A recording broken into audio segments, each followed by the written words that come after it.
Good morning student, welcome back. आज हम जो पढ़ने वाले सर्वनाम वह हम पिछली कक्षाओं में भी पढ़ चुके हैं।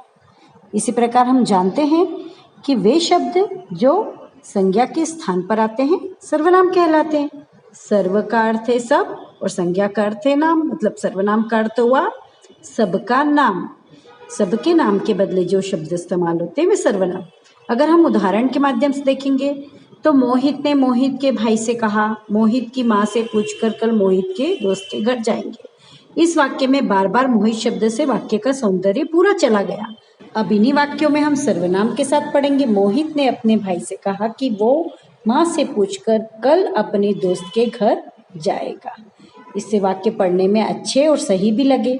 इसी प्रकार सर्वनाम को 6 भेदों में बांटा गया है। पुरुषवाचक, निश्चयवाचक, अनिश्चयवाचक, प्रश्नवाचक, संबंधवाचक और निजवाचक। अब हम इन्हें विस्तार से जानेंगे। पुरुषवाचक सर्वनाम उन शब्दों को कहा जाता है जो बोलने वाला अपने लिए, सुनने वाला के लिए और किसी अन्य व्यक्ति के लिए बात करता हो, जैसे मैं, तुम, वह। इसीलिए इसमें 3 पुरुष होते हैं, उत्तम, मध्यम और अन्य। तो मैं टीवी देखूंगा, या हम 5वीं कक्षा में पढ़ते हैं, या हम 5वीं कक्षा के छात्र हैं। इसी प्रकार निश्चयवाचक सर्वनाम में किसी व्यक्ति अथवा वस्तु का निश्चित बोध कराते हैं, वे शब्द निश्चयवाचक सर्वनाम कहलाते हैं। जैसे यह किसकी टोपी है, ये हमारे दादा दादी हैं। अब अनिश्चयवाचक सर्वनाम वे होंगे, वे शब्द कहलाएंगे जो किसी निश्चित वस्तु अथवा व्यक्ति का बोध न कराते हो, उन्हें अनिश्चयवाचक सर्वनाम कहते हैं। जैसे कोई गाना सुनाओ, कुछ रुपए माँ को दे दो, पार्टी खत्म होते ही सब चले गए। तो इसमें कोई, कुछ और सब किसी निश्चित वस्तु या व्यक्ति का बोध नहीं करा रहे।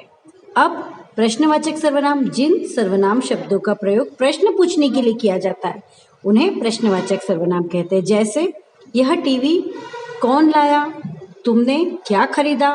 तो कौन और क्या, ये दोनों ही आपको प्रश्न पूछने का बोध करा रहे हैं। इसी के साथ हम अगला देखेंगे, वो है संबंधवाचक सर्वनाम।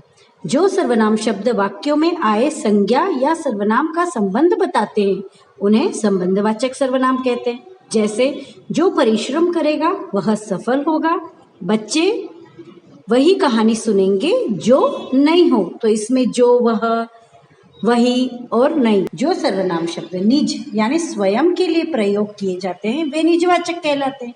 मैं यह कार्य स्वयं कर लूँगा, वह खुद ही चला गया। तो इसमें स्वयं और खुद अपने लिए इस्तेमाल किए जा रहे हैं। इसी के साथ हमारे 6 सर्वनाम के भेद यहाँ खत्म होते हैं, जिससे हमने जाना कि किस तरह से सर्वनाम के प्रयोग से वाक्य का सौंदर्य बढ़ाया जा सकता है और वाक्य पढ़ने में अटपटे भी नहीं लगते हैं। इसी प्रकार हमने सर्वनाम को जाना और सीखा कि किस तरीके से संज्ञा के स्थान पर सर्वनाम का प्रयोग किया जाता है। इसी के साथ यह पाठ हमारा यहाँ खत्म होता है। पाठ याद करेंगे। Bye bye.